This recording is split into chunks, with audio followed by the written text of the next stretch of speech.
Donc bonsoir à toutes et tous. Merci d'être là pour cette session d'enseignement qui nous permet d'initier ainsi cette reprise aussi automnale après la pause estivale. On se retrouve pour une nouvelle série d'enseignements ouverts à toutes et tous.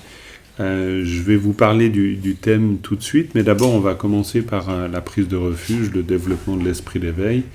Alors, pour les personnes nouvelles et qui entendraient peut-être un enseignement pour la première fois, dans une approche bouddhiste, on commence toujours par le refuge et le développement de l'esprit d'éveil, ce qui signifie que l'on se place dans une certaine intention.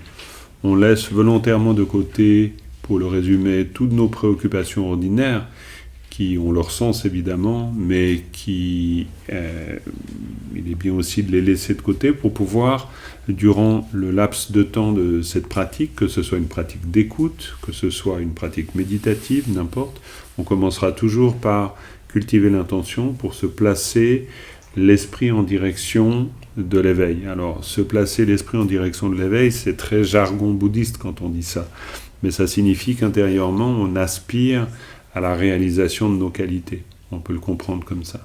Quand on dit aspirer à la réalisation de nos qualités, c'est quand même encore jargon, étant donné que ça suppose un ensemble de choses. Et pour faire très simple, ça suppose déjà de considérer, comme l'exprime l'enseignement du Bouddha, le fait que nous possédons une nature éveillée. Ce qui n'est pas de l'ordre de l'évidence.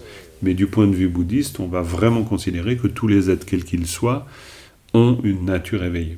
Quand on dit une nature éveillée, ça veut dire qu'ils possèdent toutes les qualités ultimes qui sont rendues possibles du fait même de posséder une conscience, c'est-à-dire un amour infini, une compassion infinie, une capacité sans limite pour agir pour le bien d'autrui, pour connaître le sens de tous les phénomènes, et cela permettant de s'affranchir complètement de la souffrance, de toute forme d'illusion, de confusion. Quand on parle du Bouddha qui réalise l'éveil, c'est pas le Bouddha qui atteint un état après lequel il faut grimper pour réussir nous aussi un jour à l'atteindre. Le Bouddha qui réalise l'éveil, ça veut dire le Bouddha on pourrait dire, qui actualise toutes les qualités qui sont les siennes. C'est-à-dire qui, en quelque sorte, se défait comme des vieilles peaux qui sont abandonnées, comme une mue de serpent. Il y a quelque chose qui est abandonné, qui se dissout, qui est toute cette confusion, ou toutes les confusions d'ailleurs, qui se greffent, qui se développent à partir d'un certain mode de perception lié à une identification à un soi comme quelque chose de solide, qui est lié aussi à la perception des phénomènes comme s'ils possédaient une existence intrinsèque. C'est un peu tout ça qui est en jeu quand on dit atteindre l'éveil. Alors évidemment, c'est un très gros raccourci, c'est pas en 3 minutes qu'on peut réellement le résumer, mais ça a quand même peut-être son importance parce que ça peut nous comprendre ce que l'on entend par placer une intention. Vouloir réaliser l'éveil, c'est pas devenir un autre être, en fait. C'est accéder d'une manière directe, pleine et entière à toutes nos qualités. Mais c'est aussi, et ça va dans le même sens et dans le même temps, s'affranchir de toute confusion. D'un point de vue bouddhiste, quand on dit s'affranchir de la confusion, ça veut dire s'affranchir de la souffrance. Il y a un rapport causal très clair. Quand il y a confusion, il y a souffrance, tout le temps. Alors, bien sûr, c'est dit comme ça, un peu comme s'il fallait adhérer à une espèce d'idéologie. Après, par la réflexion, on le comprend très bien. C'est-à-dire, on comprend que dès lors que quelque chose en nous se constitue d'une manière un peu rigide, eh bien, du même coup, il y a beaucoup plus de difficultés déjà à prendre en compte le fait de l'impermanence, par exemple, des phénomènes. Souvent, les maîtres de la lignée, ou tous les maîtres bouddhistes d'ailleurs, enseigne ou présente la confusion, et c'est intéressant de le voir comme ça, comme une espèce de décalage entre le réel et la manière dont on perçoit le réel. Et le fait d'être en décalage fait que ça crée une zone de friction. Ça crée un rapport difficile aux choses.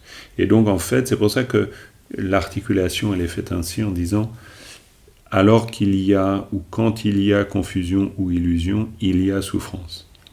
Alors, souffrance d'une manière subtile, bien sûr. On n'est pas toujours en train de dire « aïe, ouille » toute la journée. Donc, il n'y a pas l'idée que la souffrance, elle se matérialise toujours comme ça. C'est-à-dire qu'elle se matérialiserait sous une forme qu'on reconnaît comme souffrance, d'ailleurs. Et c'est pour ça que le Bouddha, dans son premier enseignement sur les 4 vérités des nobles, quand il parle de la souffrance, on pourrait aussi dire le mal-être pour pas figer sur quelque chose justement de foncièrement et forcément douloureux dans son expression, mais plutôt comme d'imparfait, une forme oui, mal-être pourrait être assez correct finalement. Le Bouddha, il enseigne que c'est cela qui est à connaître. Et la formule est intéressante, c'est-à-dire que ça signifie que de notre part, il y a une identification nécessaire de la confusion. Il n'est pas du tout évident d'identifier la confusion comme confusion et d'identifier la souffrance comme souffrance. Et dans son enseignement, qui est transmis traditionnellement, c'est indiqué précisément comme cela. Reconnaître la souffrance comme souffrance. Et ça a beaucoup de sens. Ça a beaucoup de sens parce qu'on pourrait dire en nous, c'est pareil. C'est-à-dire, si je reconnais la présence de ma confusion, je peux me libérer de ma confusion. Ça sera extrêmement difficile de pouvoir se libérer de quelque chose que l'on ignore. Donc, il y a vraiment un rapport conscient. Et quand il n'y a pas de rapport conscient, on ne peut que subir quelque chose qui sont de l'ordre de nos tendances, de nos habitudes mentales, psychiques, etc. Donc voilà, commencer un enseignement, une pratique, n'importe quelle que soit la forme, par le refuge et le développement de l'esprit d'éveil, ça veut dire vraiment tourner son esprit en direction de cette absence et de cette libération de la souffrance et en direction du plein épanouissement de nos qualités, en fait. Et c'est le sens que l'on donne en tibétain au mot Bouddha, Sangye. C'est exactement le sens. Sang, la purification, Ge, le parfait développement des qualités. C'est le sens qu'on donne au mot même Bouddha. Donc il y a un sens littéral assez intéressant. Il est intéressant d'en avoir conscience. Voilà, on va réciter cette prière, puis ensuite on va pouvoir s'engager dans cet enseignement. O Sangye Chetan Tsoge Chonamla Chanchom Prato Dane Chasoje Dage Jen Songge Pesanange Drola Benche Sangye Drombaishu Sem Chen Tam Chen De Watan De Vejo Tan De Bajo Dongal Tan Dongal Gejo Tan Dralvajo Dongal Mebe De Watan Batan Mendral Warai Juruji Nyerin Jadai Nidan Drele Tanyai Chambola Nebayu Jig Palden Savela Maram Boje Dange Jevura Bende De Jola Kade Bongone Jesante Kosanto Gengero Salto. On prend un court moment pour intégrer cette intention de l'éveil.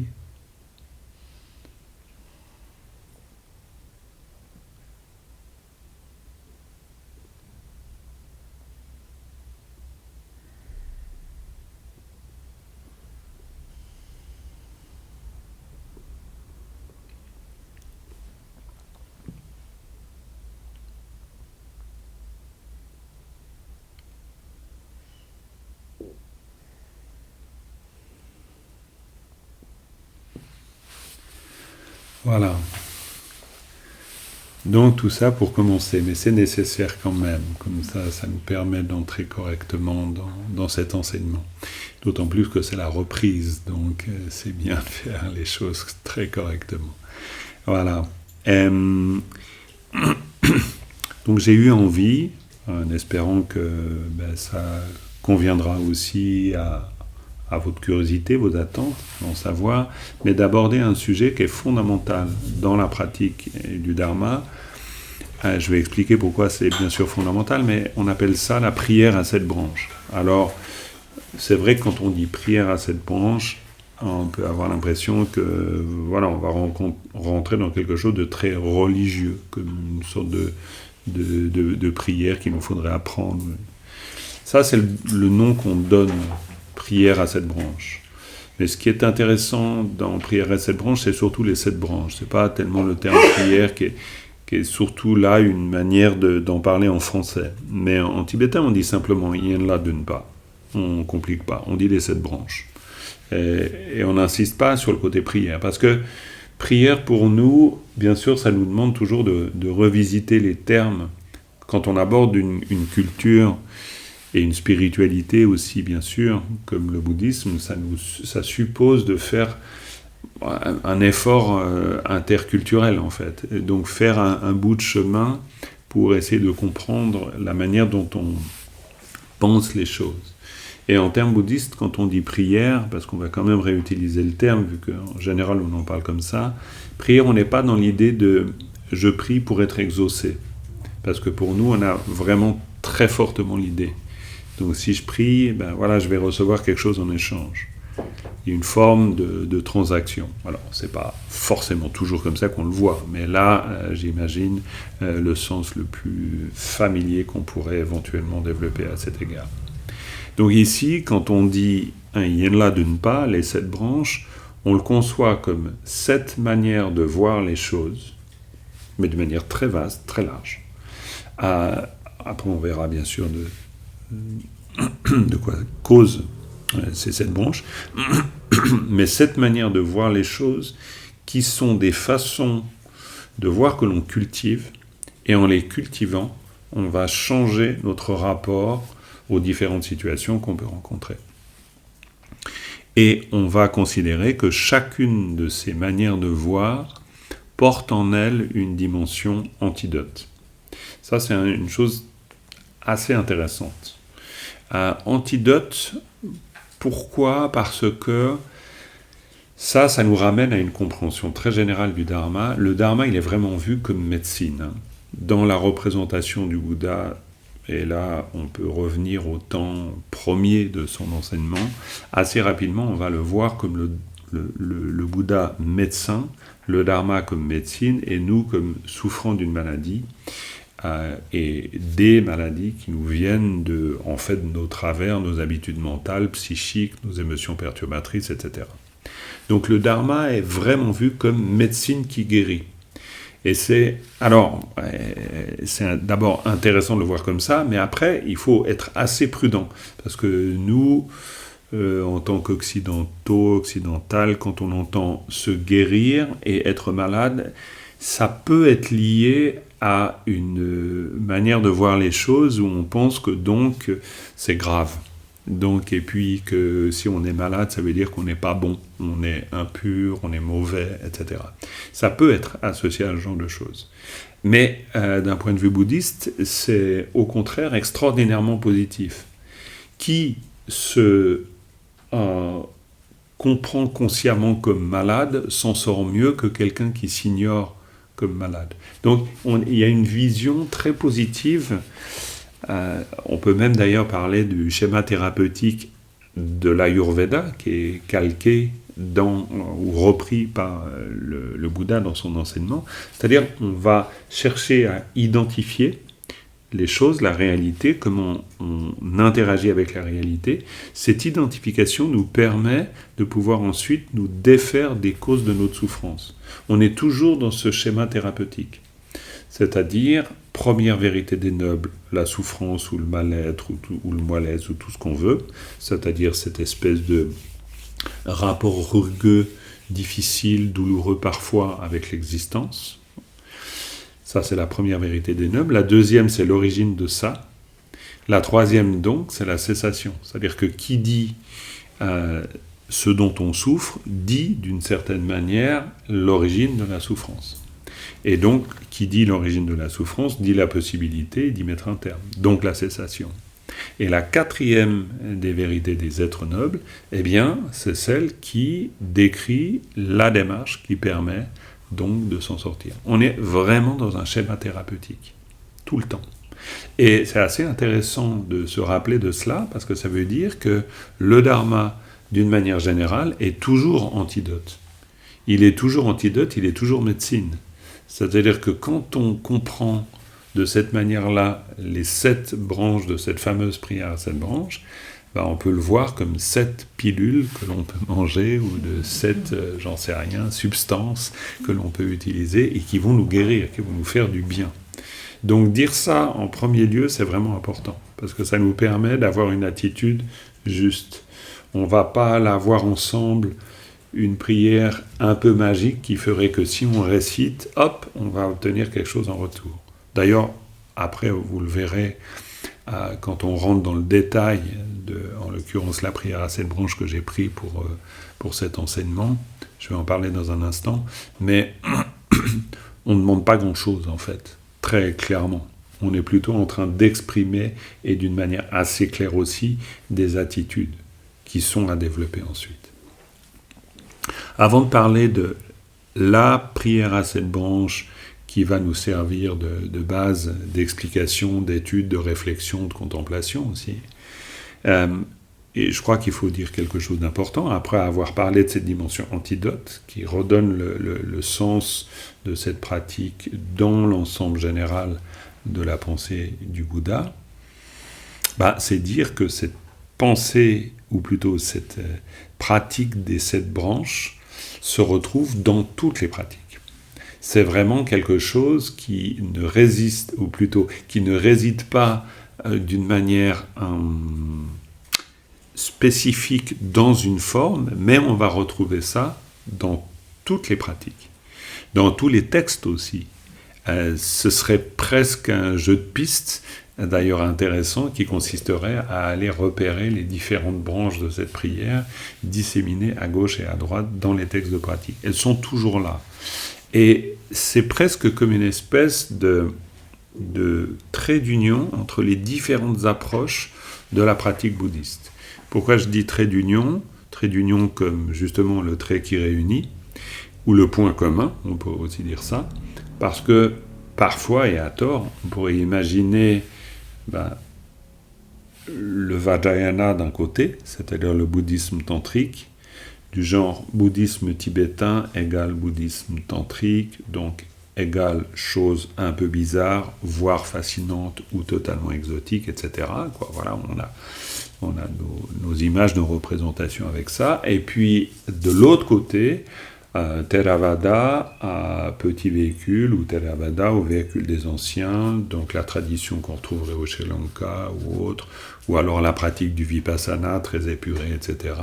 Et comme si c'était 2 mondes complètement différents. Puis après, on aurait comme autre représentation possible, donc le bouddhisme zen, ou même le zen, en oubliant que c'est bouddhisme zen, c'est pas juste zazen, voilà. Et puis on aurait nos différentes représentations en train de se dire, finalement, le bouddhisme, c'est une espèce de monde éclaté qui prend de multiples formes.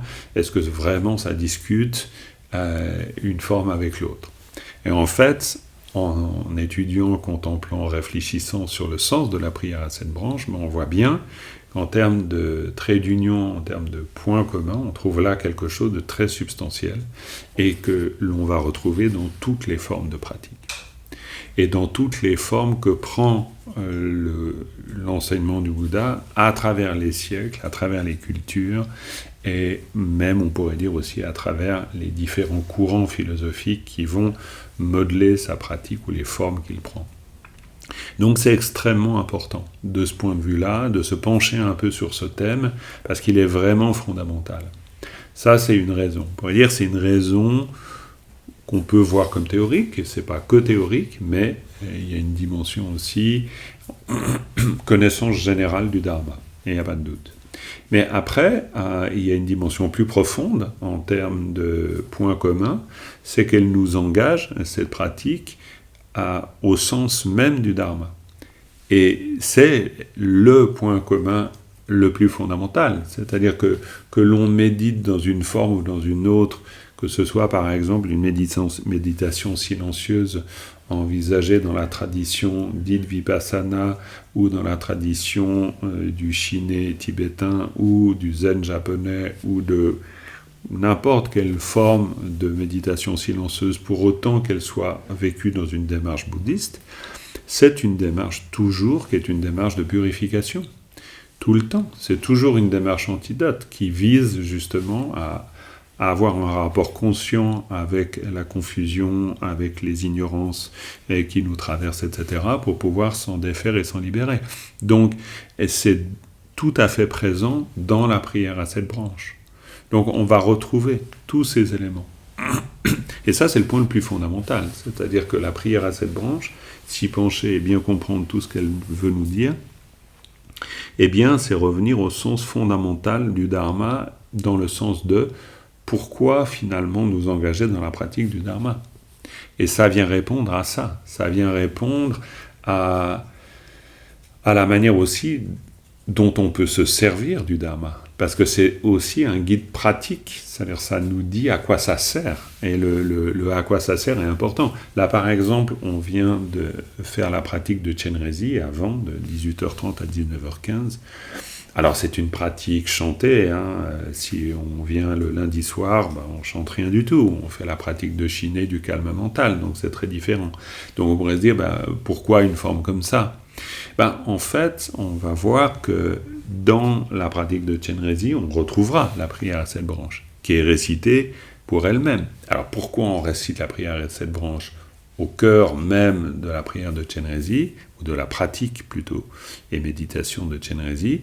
Parce qu'elle va nous permettre de mettre en place toutes les causes et conditions qui vont être nécessaires à l'accomplissement, on pourrait dire, judicieux, mais surtout à l'accomplissement, on pourrait dire, fructueux d'une pratique. Alors pourquoi je dis ça ? C'est parce que la prière à 7 branches, elle est vue comme le moyen fondamental, alors j'ai parlé de la dimension antidote, on y reviendra, mais elle est vue comme le moyen fondamental de réunir les deux accumulations. Alors, je vais vite vous dire ce que c'est, puis après on prend une petite pause pour quand même laisser décanter tout ce dont on vient de parler là. Ces deux accumulations, qui est encore une fois une manière de parler du pourquoi le Dharma finalement. C'est quoi ça, ces deux accumulations ? La première, c'est le développement. Alors on dit accumulation parce que ça vient du tibétain. On dit tso-ni en tibétain. Tso, ça veut dire réunion. Ça veut dire on regroupe, on rassemble. Donc le premier regroupement, c'est-à-dire le premier développement, c'est le développement de la richesse intérieure, des qualités. On a besoin, on pourrait dire, spirituellement parlant, pour accéder à des compréhensions profondes, voire même subtiles, on a besoin d'enrichir notre potentiel. C'est une chose assez intéressante d'ailleurs. C'est-à-dire, c'est un peu comme s'il nous fallait non seulement de la force, mais aussi de la nourriture. C'est-à-dire, il nous faut devenir un réceptacle approprié. Si pour mieux le comprendre, on pourrait dire, c'est comme la sensibilité esthétique. Si on est peu nourri par... je vais prendre l'exemple de la musique, parce qu'il y a Claudia qui donne des cours de musique, ça m'y fait penser. Mais ça pourrait être la peinture, n'importe. Si on est nourri par la musique, pas forcément d'une manière savante, mais juste nourri par la musique, on va être sensible à la musique. Si on n'est pas du tout nourri par la musique, au sens évidemment figuré, ça va être plus compliqué d'être ouvert et sensible à la musique. Donc on va avoir besoin d'être nourri en termes de qualité intérieure, de sensibilité esthétique, pour pouvoir percevoir quelque chose qui est de l'ordre de cette qualité-là. Si la musique, même parfois, peut me sembler incompréhensible, mais qu'elle nourrit un horizon intérieur assez vaste et assez riche, je vais pouvoir être sensible à des formes d'expression musicale vastes et riches. Et plus je vais nourrir ce fond, on pourrait dire, sensible, esthétique en moi, plus je vais pouvoir m'ouvrir facilement à des formes musicales, même que je ne connais pas. C'est une petite illustration de ce qui est en jeu dans la première des accumulations. C'est-à-dire qu'en développant des qualités intérieures, je vais pouvoir beaucoup plus facilement m'ouvrir à ces mêmes qualités intérieures.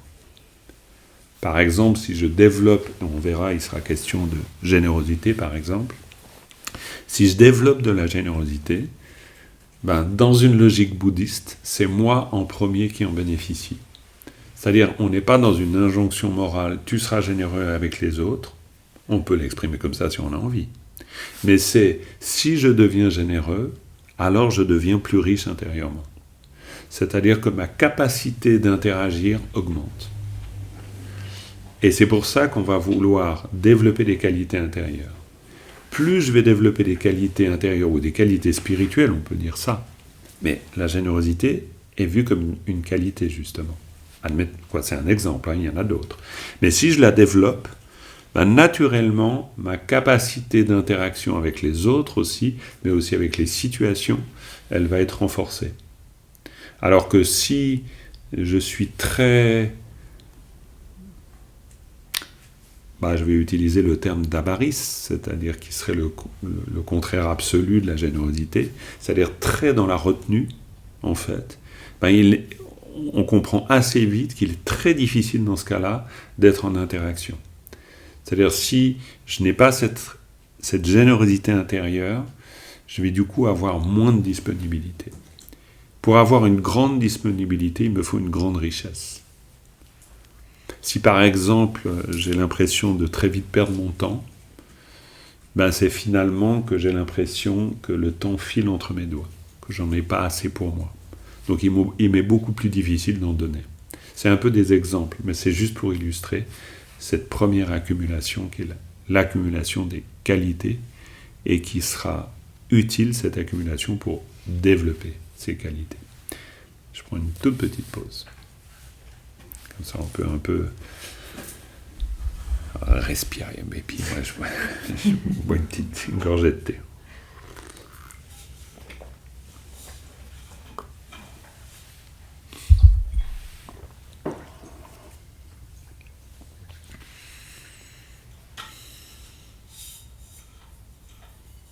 Ça va sur Zoom ? D'accord.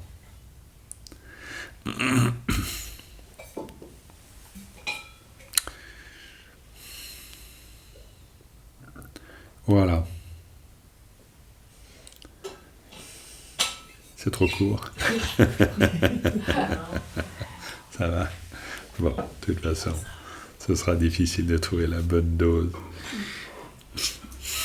Voilà. Du coup, on peut revenir sur ces deux accumulations, ou deux regroupements, ou deux développements.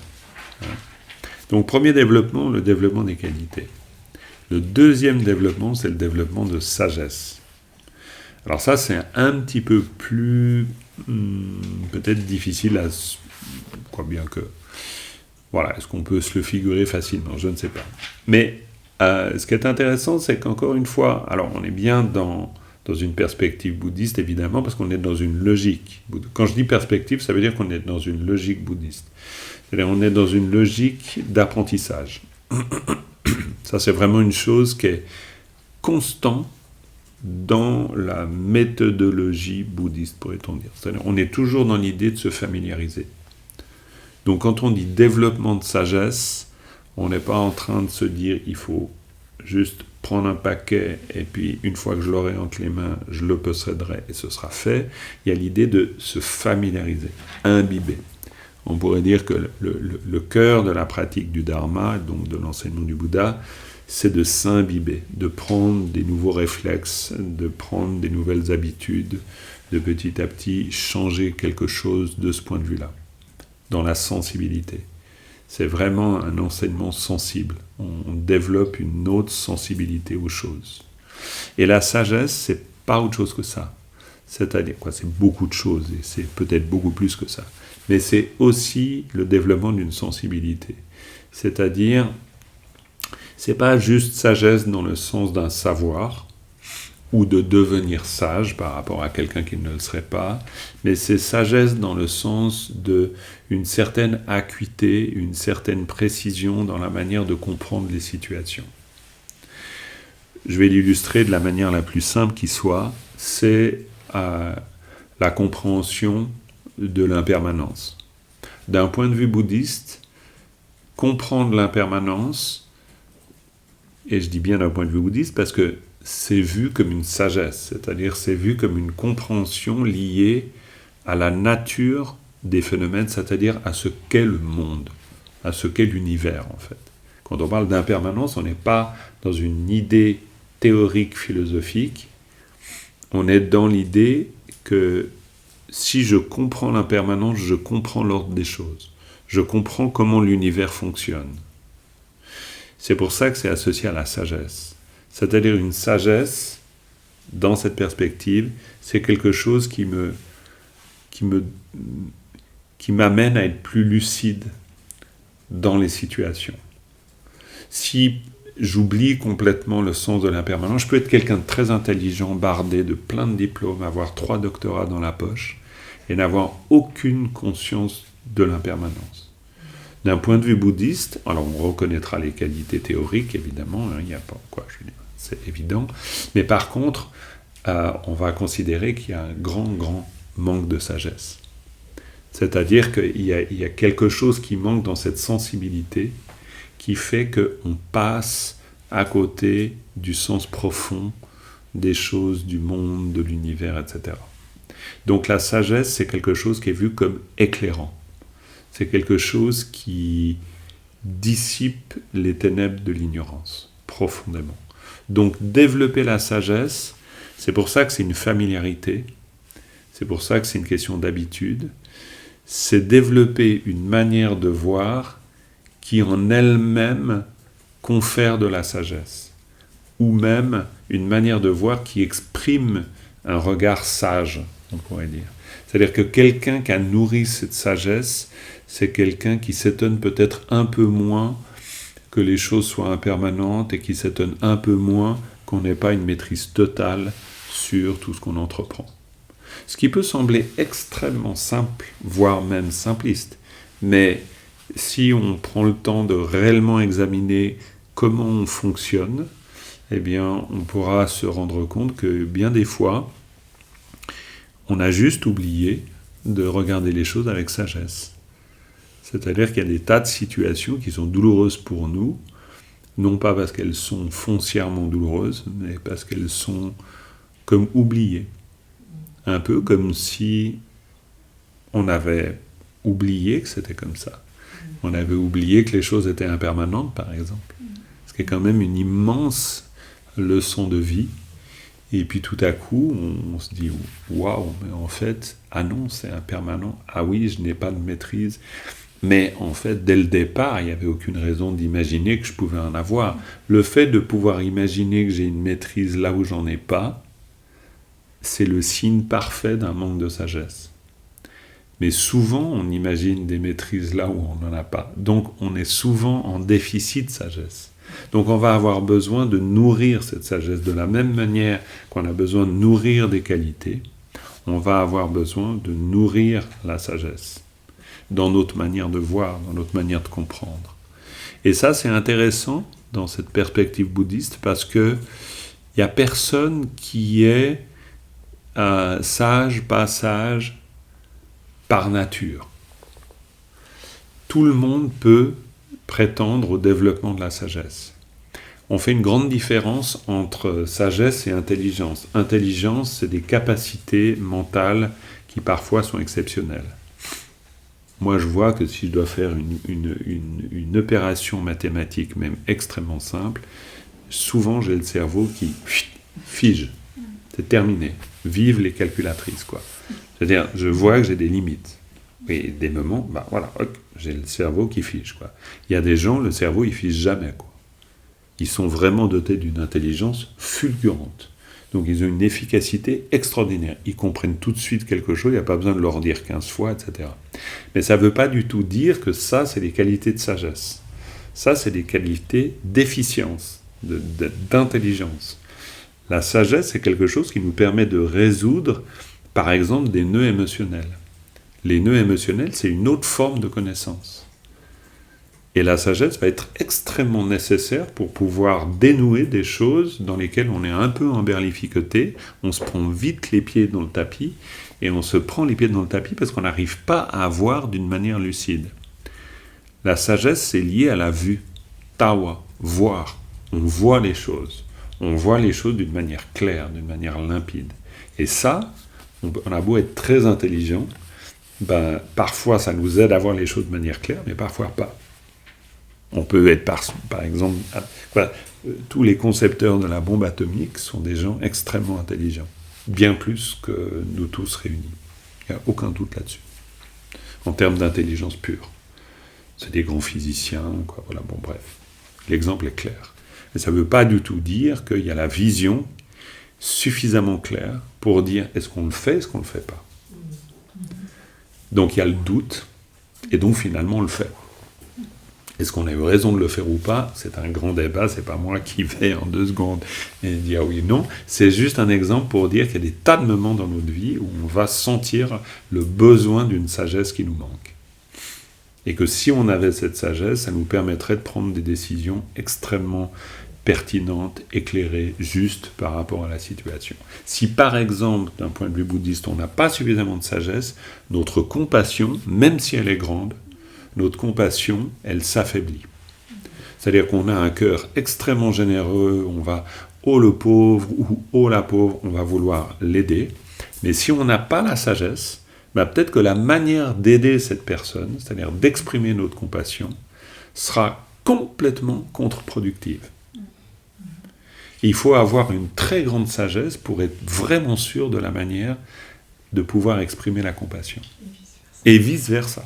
Complètement. Et totalement vice-versa. C'est-à-dire que si on a une très pauvre compassion et une très grande sagesse, on ne sait pas comment s'y prendre avec les gens, par exemple. Alors, on est désarçonné face à la souffrance. On manque d'empathie, on manque de possibilité d'agir vraiment. C'est pour ça que du point de vue bouddhiste, c'est intéressant. Quand je dis du point de vue bouddhiste, ça ne veut pas dire qu'il faut être bouddhiste. C'est juste, encore une fois, en rapport à une logique, une manière de voir les choses. Et là où c'est intéressant d'être en contact avec le dharma d'une manière générale, au-delà du fait d'être bouddhiste si on a envie, mais c'est que c'est utile à notre vie. On n'a pas besoin d'être bouddhiste pour se servir du dharma, de servir de l'enseignement du Bouddha. Ça, c'est quand même important. Je dis ça parce que un point très net et très clair, c'est de dire qu'on doit développer conjointement ce qu'on appellera les moyens et la sagesse.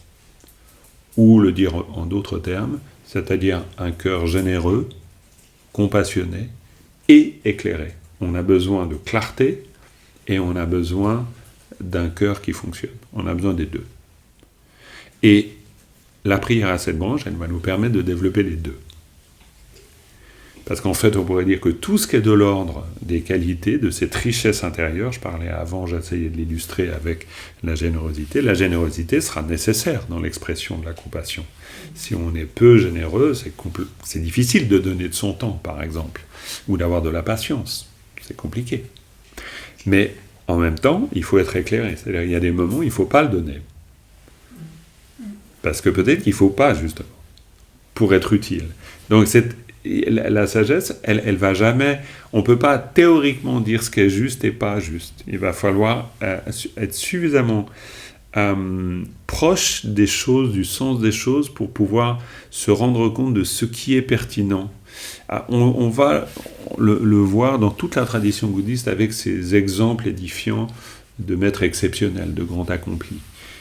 On va parler parfois de sagesse folle pour dire qu'il peut y avoir des comportements complètement apparemment inconsidérés ou incohérents qui peuvent être totalement justes dans une situation donnée.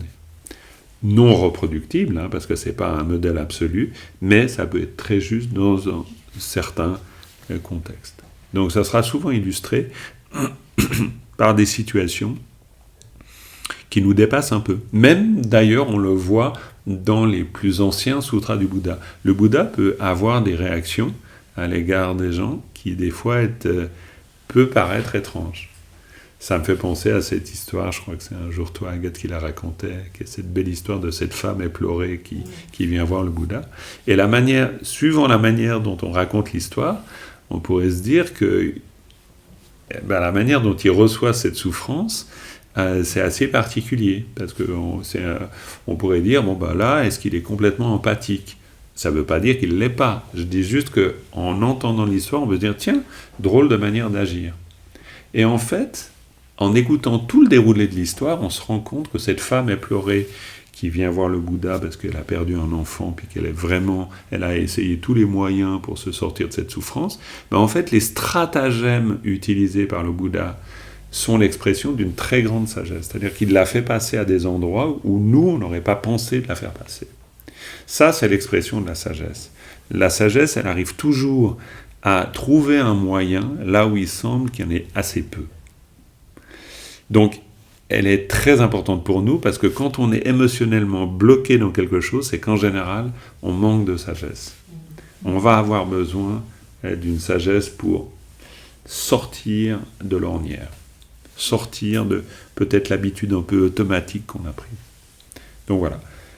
Tout ça pour présenter cette prière à 7 branches qui va nous permettre de réunir les deux qualités, les deux accumulations, c'est-à-dire richesse intérieure, les moyens, en gros, l'amour, la compassion, rentrent dans la catégorie des moyens, et le développement de la sagesse dans l'autre sens, dans l'autre côté.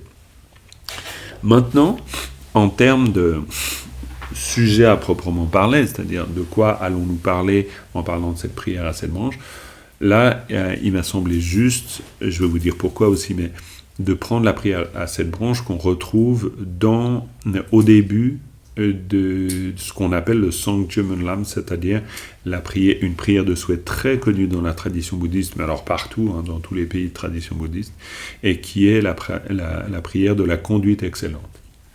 Et en fait, alors j'ai pas réussi à mettre la main sur des textes qui le prouvent totalement, mais il semblerait que ce soit une des plus anciennes prières de souhait.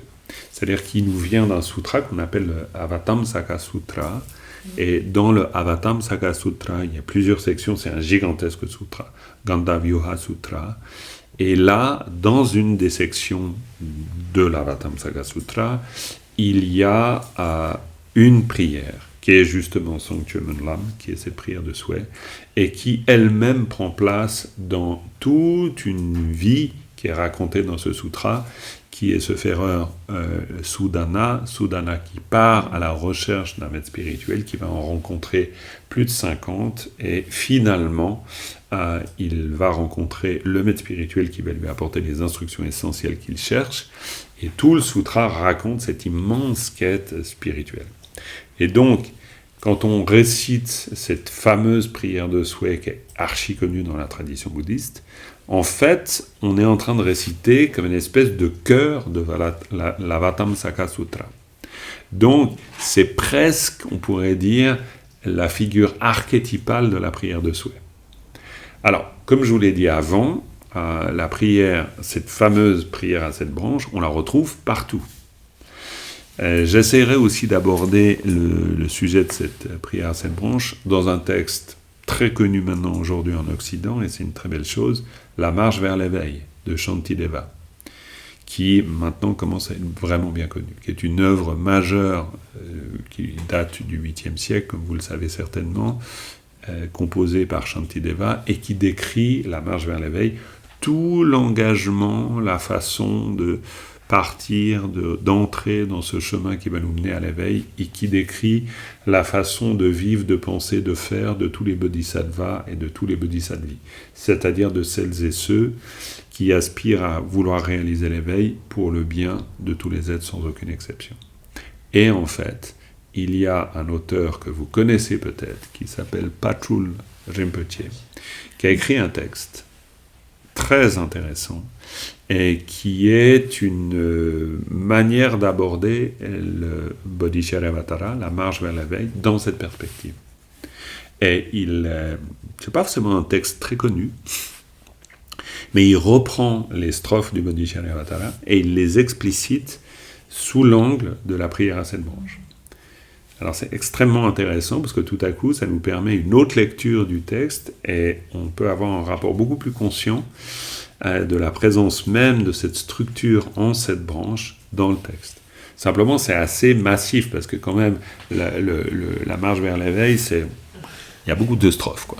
Donc voilà, si on devait faire toutes les strophes du Madhya-Avatara qui traitent de la prière à cette branche, je pense qu'on est là pendant un bon moment.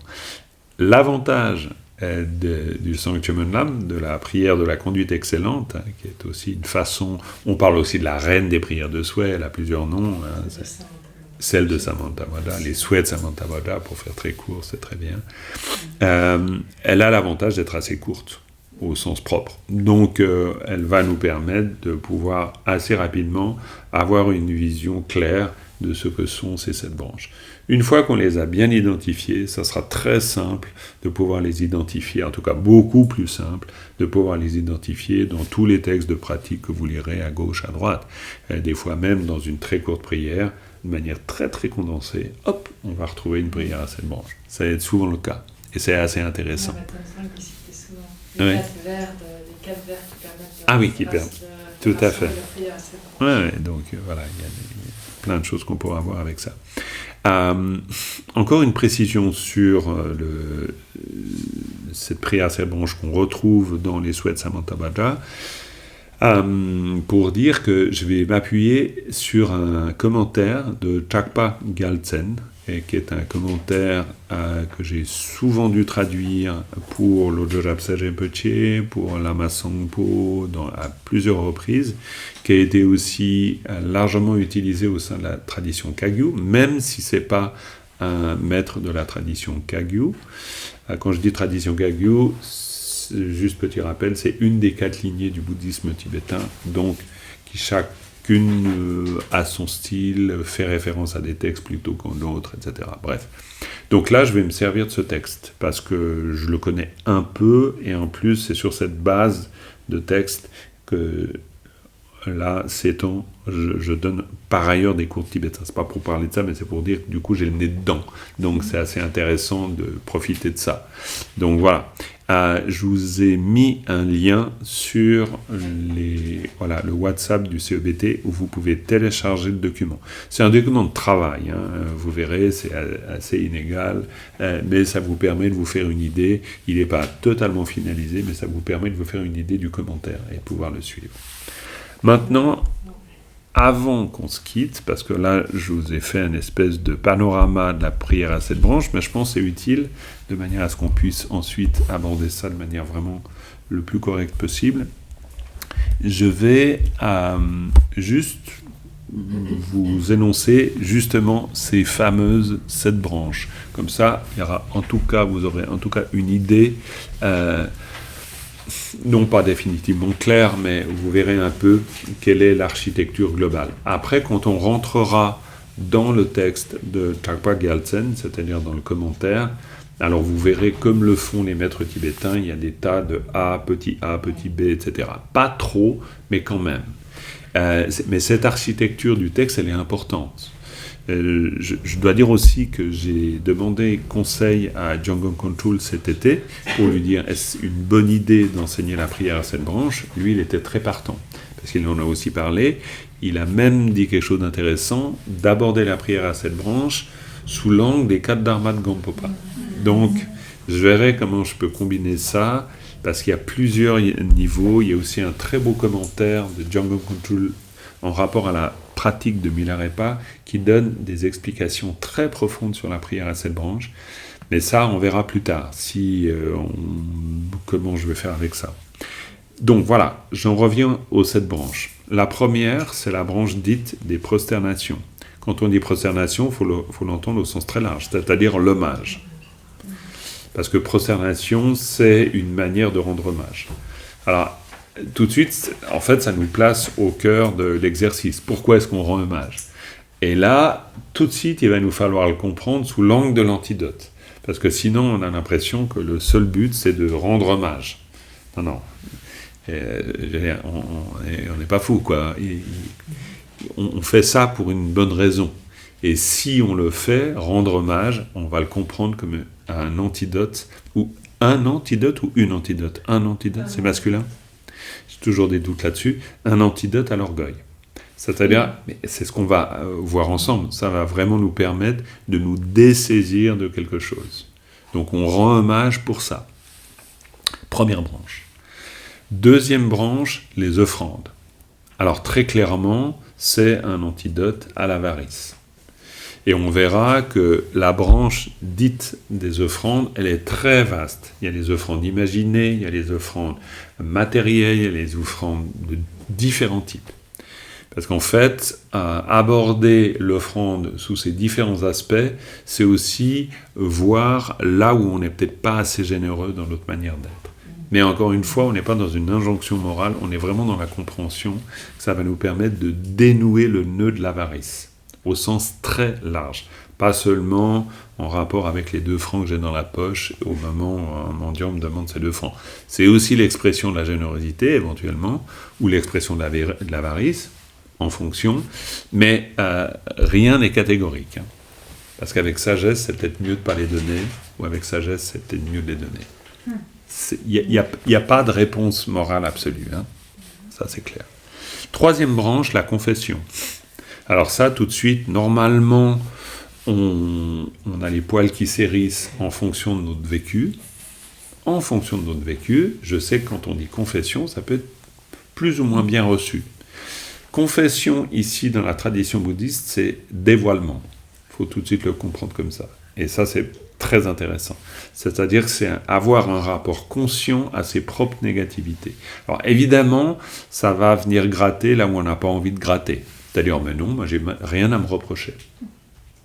Le but, c'est pas non plus de penser qu'on a plein de choses à se reprocher. On n'est pas dans la culpabilisation. Là, il faudra faire vraiment des efforts.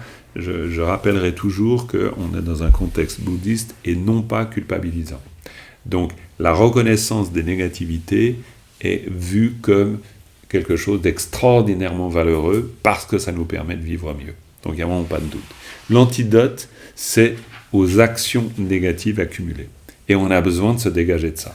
C'est-à-dire, si j'ai passé une grande partie de ma vie à être très en colère contre tous ceux que j'aime pas, en fait, tous ceux que j'aime pas vivent peut-être très très bien, parce qu'ils n'ont aucune connaissance de cette colère que moi j'ai eue à leur égard, mais moi qui ai eu ces grandes colères à leur égard pendant toute une vie, je vis pas très très bien. Donc, c'est moi qui ai besoin de me dégager de ça. C'est pas les personnes qui ont subi éventuellement ces colères-là. Peut-être qu'ils ignorent même totalement la présence de cette colère en moi. Donc, confession dans le sens de dévoilement, dans le sens de purification de ce qui m'encombre. Ça, c'est vraiment une chose importante. Quatrième branche, réjouissance. Ça va toucher le cœur des choses. La réjouissance, vous verrez, c'est tous les jours, tout le temps, dans toutes les situations. Se réjouir, c'est compliqué pour nous. Et c'est pas juste une réjouissance extérieure. Ah, c'est génial. Non, ça suffit pas. C'est beaucoup plus subtil parce que c'est antidote à la jalousie. Alors évidemment, personne n'est jaloux, ça c'est sûr. À moins de prendre conscience de nos jalousies qui sont tenaces. Elles sont très très tenaces. Elles sont tenaces en termes de l'autre, il a une meilleure place dans le restaurant, ça aurait été bien de l'avoir. Par exemple, le Karmapa a écrit un texte dont j'utilise beaucoup dans les stages de l'entraînement de l'esprit, qui est, vous aurez droit à ce texte sans aucun doute, et qui décrit la situation dans une cafétéria. C'est un morceau d'anthologie. Parce qu'on voit à quel point dans une situation la plus banale, la réjouissance peut vraiment être un antidote très très puissant à tout ce qui pourrait venir nous frustrer et rendre notre vie profondément misérable. C'est un antidote à notre vie misérable, la réjouissance. Et c'est un antidote extrêmement puissant et performant. 1, 2, 3, 4. Donc 5, requête d'enseigner. 5e branche. Requête d'enseigner, alors là on se dit, tiens, c'est quoi ça ? Et vous verrez, ça a son sens. On fait le souhait au moment où on récite la prière, parce que ça se récite, ça se lit, ça se réfléchit, etc. On fait le souhait que l'enseignement soit mis en mouvement. Pourquoi ? Parce que on a vraiment besoin d'un antidote à l'ignorance. Et le dharma, c'est du poil à gratter. C'est du poil à gratter dans le sens où ça va venir questionner nos certitudes les plus solidement ancrées. En ce sens-là, c'est du poil à gratter. C'est pas de la provocation pure, évidemment, c'est beaucoup plus que ça. Mais le dharma en tant qu'enseignement, c'est-à-dire en tant qu'expression d'une sagesse, c'est un antidote à l'ignorance. Il suffit de penser à l'impermanence. Si le Bouddha insiste tant que ça sur l'impermanence, c'est pas parce que il veut nous faire adhérer au clan de ceux qui vouent un culte à l'impermanence. Il veut juste nous dire, au fait, est-ce que vous avez vraiment pris conscience que les choses sont impermanentes ? Et même si on dit oui, non, je sais que tout est impermanent, ça ne veut absolument pas dire qu'on a intégré l'impermanence en nous-mêmes. Donc on voit bien que quand on dit antidote à l'ignorance, c'est antidote à ça. C'est antidote à nos manières de voir qui sont très solidement inscrites en nous et rigides et qui font qu'il est extrêmement difficile de pouvoir s'ouvrir à une autre réalité. C'est en ce sens où on parle d'antidote à l'ignorance. Et le dharma est antidote à l'ignorance, fondamentalement. 6e branche, c'est la prière que l'on fait pour que les Bouddhas ne partent pas dans le nirvana. Alors ça, pardon ? La supplique, ça ? Ou supplique, si on veut, bien sûr. Puisse-t-il demeurer dans le cycle des existences. Alors là, ça va demander une certaine compréhension d'une logique bouddhiste assez spécifique, mais qui se comprend aussi assez facilement, dans le sens où on tient à ce que le dharma soit présent dans notre vie. Et on n'a pas envie de Bouddha qui tout à coup partirait sur une île déserte, super confortable dans leur nirvana absolu, climatisé et sécurisé. Non. On veut des Bouddhas dans le monde, c'est-à-dire des Bouddhas qui mettent les mains dans le cambouis, vraiment. C'est-à-dire qui s'investissent au sein même du samsara, de la confusion qui nous traverse tous, et pour que leur lumière vienne nous éclairer. Donc on fait une supplique, une requête extrêmement importante. On veut qu'ils participent à notre monde. Et vous verrez, il y a des raisons historiques aussi à ça, mais qui sont importantes. Et c'est aussi antidote, antidote en l'occurrence, alors traditionnellement, à l'abandon du dharma. C'est-à-dire on pourrait, nous, être oublieux du dharma dans notre vie, comme oublieux des qualités spirituelles, tout simplement. Donc c'est antidote à ça. C'est antidote à cette espèce d'oubli, comme on pourrait parler de déni aussi, déni dans lequel on se place. Au fait, on a pensé pendant toute une vie que le sens de la vie, c'était de collectionner les Porsche. Peut-être que vous en avez beaucoup, donc j'ai rien contre les Porsche, je vous dis tout de suite. Mais tout à coup, on se rend compte que, zut, au fait, c'est peut-être pas ça le sens de la vie. Du coup, c'est un antidote aux vues fausses, vous Oui, on pourrait le voir comme ça, mais les requêtes d'enseigner, c'est aussi l'antidote aux vues fausses. Quand on dit l'ignorance, on peut comprendre l'ignorance dans... Après, on rentrera dans le détail, à l'aide de Chakpa Gyaltsen.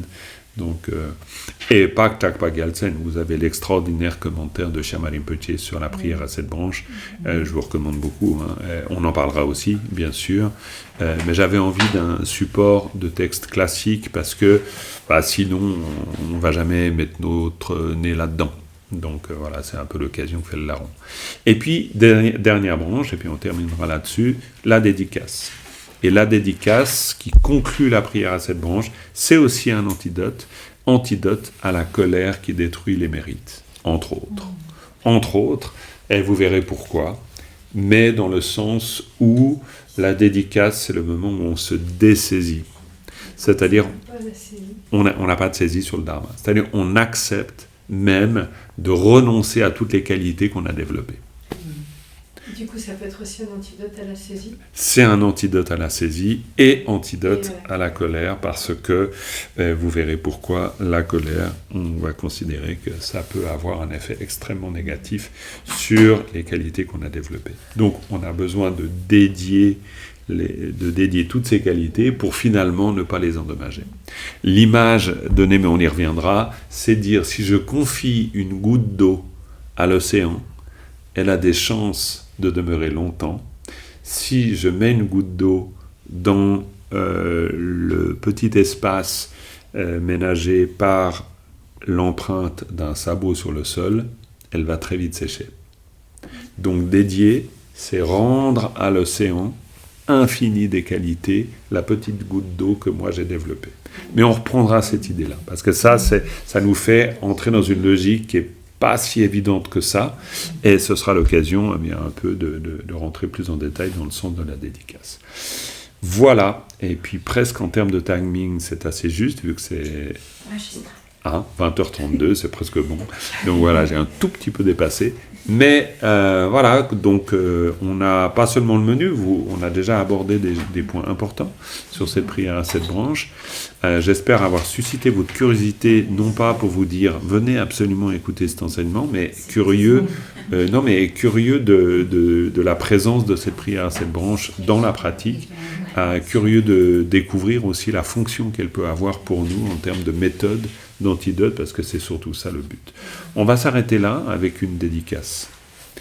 Sonam diye tam che pane tam ne nye bedanam pam jene kenga na balan to pai se pe sole do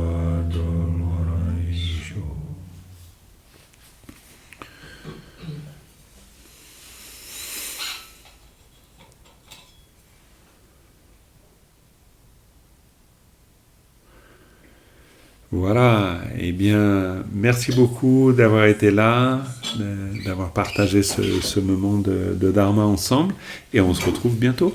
Et je vous souhaite une... Prochain rendez-vous dimanche pour réciter les 5 sutras avec la prière à 7 branches. Magnifique.